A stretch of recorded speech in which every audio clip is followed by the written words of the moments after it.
I was starting to think that it was impossible to move. My name's Olivia. I was born with a rare genetic condition. We're losing the battle. My suffering does not define me. With every battle I face, I am made stronger through faith. And free! Today I'm going to talk about the challenges of moving to another state, 1,200 miles away, just in general and personally, and for somebody with my conditions. This is a very hard video to make because I am still trying to overcome the mental challenges of moving that far away after never living away from home. Like, not even ever living outside of my parents' house. 28 years old, but I'm just now going off to college next month. It's wild. Some of the challenges that I thought were gonna be the biggest is things like switching over my insurance, finding new doctors, getting all of the same care that I'm getting here in my current state. But as of right now, that's kind of fading to the background because I tried getting a doctor over there and they don't have any doctors available, and they especially don't have any doctors to treat patients like me that require home health care, infusions, things like that. So they put me on a wait list and I haven't received any phone calls about it. So that being said, I have to keep my insurance here and all of my doctors here, and I have to just bring supplies with me whenever I go, and all of the prescriptions that I've been saving up with me whenever I go.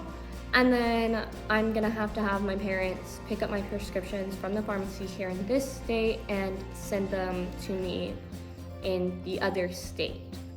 It's stressful, it's extremely stressful, but at the same time, I'm not having to worry about finding a new doctor right now or switching anything over. So that part is a relief, but the biggest thing became housing. Over there, the cost of living is significantly more than my current state because I live in one of the top 10 lowest cost of living states in the nation. So moving anywhere outside of the top 10, it's expensive. It's already expensive here. The cost of living has gone up significantly over the past few years. So it's difficult. And at the beginning of this journey, a year and a half ago, I was finding apartments that I could afford. Like everything looked great, everything matched up. And then as I was continuously checking for apartments, houses for rent, the cost of living continued to rise, and I was finding that there was less and less available for me to afford, if that makes sense. I couldn't afford anything that was available. It got worse and worse. I slowly kept increasing my budget for the house or apartment that I was gonna be moving into, and then it got to the point where I couldn't increase my budget anymore. There was also a huge misunderstanding. For the longest time, my parents were saying that they could co-sign for me, and then there was a huge misunderstanding, and for the past few months, maybe 2 months, they told me that they could not co-sign. It turns out that they could co-sign the whole time. By the time I found that information out, which was about like 2 weeks ago, if that even, but by the time I found out, there was nothing available. And I mean literally nothing, because I was checking every single day for a year and a half, and it was already down to like only a few places that I could afford. And then it got down to literally nothing. So then it got to the point of, all right, well, looks like I'm going to have to do a semester elsewhere or online. And that was very stressful because the whole thing was very stressful because it first was, oh, I can't find a doctor over there. I have to keep my doctors here. I have to keep my insurance here. And then it became, there's hardly anything I can afford. And then it became, there's nothing out there that I can afford. Then on top of that, there are vaccines that you have to have in order to attend a university in most parts of the nation, including my state and that state that I'm moving to. So that being said, I had to go get the records for those vaccines. And these are vaccines that everybody in the US has when they're born, unless there's like some religious reason why they did not get those vaccines. I wasn't born in the US, I was born in Germany, but the same goes for Germany. They receive all of these newborn and first year vaccines. And I went to go get the lab work because I was born in Germany. I can't go and receive or collect those records. So I had to go get labs to prove that I got the records and have my doctor sign off on them. I went to go get the labs and then I checked in for the results, and the results were really weird. So I was waiting on a call from my doctor, and my body never took to the vaccines that I had at a year as a newborn and at a year old. My body never took to those. And I know that I received those because there's no reason why my parents would decline that I get those vaccines. And also they found a tiny trace of those vaccines, or the antibodies for those vaccines, in my body, but nowhere near enough to make me immune to those diseases. So my body just never took to the vaccines. And today I just got my newborn vaccines, and then a month from now I have to go get my 1-year vaccines. Hopefully my body takes to these, but I'm pretty sure I don't have to get labs again to confirm. So I guess it really doesn't matter if my body took to them because I'll have the records that I received the vaccines. The bad thing about this though is it was another stressor because I have to have those in order to schedule my classes and attend the university. I can't even receive my 1-year vaccines until, like I said, next month. And that leaves me less than a month to set up my classes. The big thing with that is there could be nothing left for the classes that I need to take. And obviously I have to find a place to live before I move there. All of this is extremely stressful. It's just been one thing after another, and it's wearing on me a lot. Because like I said, it was first doctor, insurance, housing, and now immunizations and scheduling classes. So yeah, that's been very stressful. So where am I at now? Now, obviously, I received some of my vaccines. I know I'm keeping my doctors here. I know I'm keeping my prescriptions here. And something crazy happened. I received a random message from somebody on Facebook, and they said that they wanted me to take over their lease because I made a post. I hadn't received any responses back from it, and I've been looking because I'm a part of this group where I can find, or I'm supposed to be able to find housing. And nothing's really come of that group, but finally something came from it, and they want me to take over their lease. So I was like, wow, okay, that's pretty cool. This might be something. And then I asked a bunch of questions, and it's shared housing. So I would have an apartment with 2 other girls, 2 other students, and I will have my own bedroom, my own full bathroom, and we will share the kitchen and the living room, and they also have their own bedrooms and their own bathrooms. And then there's like a computer lab, a gym, pool tables, a gaming area, a movie theater, a whole bunch of other stuff there. If y'all have been following this journey, you'll know that one thing that I love is my Second Amendment right. I like my guns, and that was a must for me, is I have to bring my dog and I have to bring my guns. I was concerned that because this is like student housing, it was either going to be on campus or there was going to be some sort of restriction of my Second Amendment right. So I asked if it was on campus. It's not on campus. And there was another place that I was looking into that was very similar to this. They didn't have anything available, but people were looking to get out of their lease. And that one also wasn't on campus, but I was looking at the lease agreement, and they did have very strict restrictions on firearms. Basically, you could not have them on the property whatsoever, which is extremely unconstitutional. And like I said, that's a must for me. So I was like, yeah, no, I'm not living there, especially because I wouldn't be breaking the law, but I would be breaking their apartment policy. So I could sneak my guns into there to clean them and to have one of them for home defense if anything were to happen, but I could not carry them throughout the apartment or any of the community areas. So I was like, no, I'm not gonna do that and risk getting kicked out of my apartment just for exercising my Second Amendment right. And then I thought this one was going to be the same way.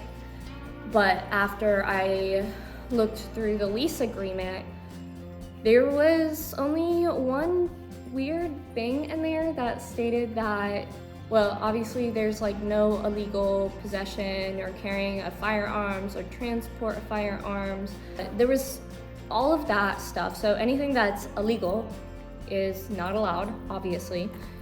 And then there was something that said that any firearms that were in the apartments or community areas had to be registered to the individual.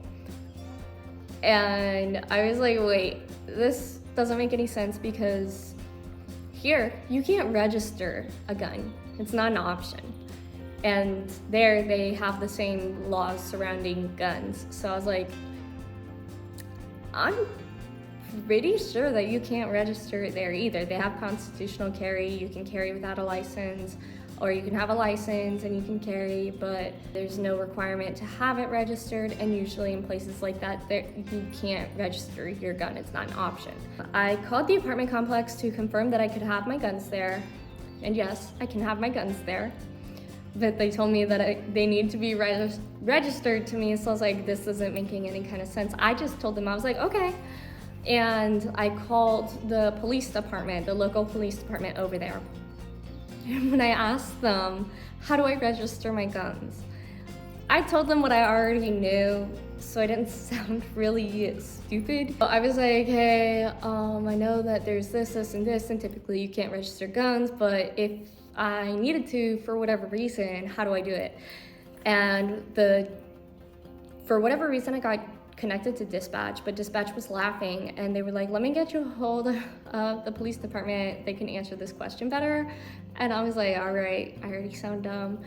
And they got me a hold of the police department. I was connected with the chief. When I asked him the question, he was like, for campus, all you have to do is like turn in your guns when you walk on campus. He's like, and they'll give you them back as you're leaving campus. And so I was like, whoa, that's kind of cool. I didn't know they did that, but that's not what I'm asking about. And he laughed too, and he was like, you can't register your guns here. There's no way to do that. And I was like, yeah, okay, that's what I thought. He was like, and I told him what it was for, and he was like, we don't even enforce apartment policies. Like, that's not our job. We enforce the law. And I was like, yeah, that's what I thought. Okay, just checking. So, I mean, if anybody asks, is your gun registered to you while I'm there, and they see me carrying it, I'll probably just laugh at them too and be like, that's not an option. But I highly doubt that anybody's gonna ask that. This girl is very eager for me to take over her lease. I wanted to ask a bunch of questions, like as many as I could. I wanted to ask about the other roommates, and obviously wanted to make sure I can bring my dog, which I can. I just have to bring a doctor's note that he is an emotional support animal, which basically an emotional support animal is any animal that provides you emotional support, which is most pets for people. My dog used to be trained to do tasks. So I trained him myself starting at 8 weeks old to be a psychiatric service dog, but he's no longer needed for that. So I'm not gonna try and say, oh, my dog's a service dog or anything like that, but I'm definitely getting a doctor's note stating that he's an emotional support animal, because hey, why not? I'm pretty sure I could bring him just as a normal pet. There is a pet fee, I believe, but the girl that I was talking to said that he had to be an emotional support animal, but either way, I guess it doesn't really matter as long as I have a doctor's note. All of that works out. She answered all of my questions about the roommates, and they seem like really good roommates. Everything seems to be checking out. Everything seems to be falling into place. The apartment is extremely affordable. It's actually the price range that I was initially looking to be renting an apartment. All of that checks out. So the biggest thing for me now is the mental hoop that I have to get through, because it's getting very, very close. Can't cry. And I'm very scared to be that far away from home. I've never ever been away from home other than being in treatment for 3 months. And I was just in a neighboring state like 3 hours away. This is 1,200 miles away, a 19-hour drive, a flight away. That's very scary for me. One good thing is the lease for those apartments does end in October or November, and then they would have to be renewed. And they're already fully furnished, so all I would have to bring is my personal belongings with me and any kitchen stuff. So like obviously my medical supplies, clothes, makeup, like whatever. And that makes everything a little bit more simple in my head, because if things aren't working out, like I'm just not coping mentally, or I can't even go to urgent care while I'm there because I won't have insurance in that state, and my state does not, or my insurance does not cover out of state. So I don't know how all of that's gonna work out. There are other urgent care visits that are easy, and then there's like GoodRx that you can use to cover prescriptions and only have to pay a little bit. But if I run into any kind of like medical issues, or I need just a PRN medication that I would typically be able to get from calling one of my doctors, I'm not gonna be able to get it over there. I don't know how things are gonna work out. I don't know if I'm gonna be okay. I'm sure that I'll figure things out to where I'll be okay, but moving there in general is just extremely stressful. It terrifies me. It makes me physically feel sick to my stomach thinking about moving that far away from home. It's extremely, extremely difficult mentally. Like a lot of the situational factors that I had to deal with are dealt with, like they're done. And now I'm just having to get over this mental block. And I don't know that I will. And then obviously I don't even know if I'm gonna be able to get my classes scheduled for this semester. If that happens to be the case, I might have to do online, but if I'm signing this lease before I get my last set of immunizations and before I set up my classes, the only out is not to renew. And then what about the next semester? So I don't know what's gonna happen. I'm still waiting on everything. I'm trying to figure things out as I go along. But I wanted to share this update with y'all and keep y'all informed on everything. I'll try and keep y'all updated. I'll try and keep up with the videos. If you enjoyed this video, then hit that thumbs up button. If you are not yet subscribed and you enjoy my videos in general, then hit that subscribe button. If you would like to receive notifications when I upload new videos, including all of my updates on this journey, then hit that bell notification sign. Thank you all for watching. I love y'all. Bye.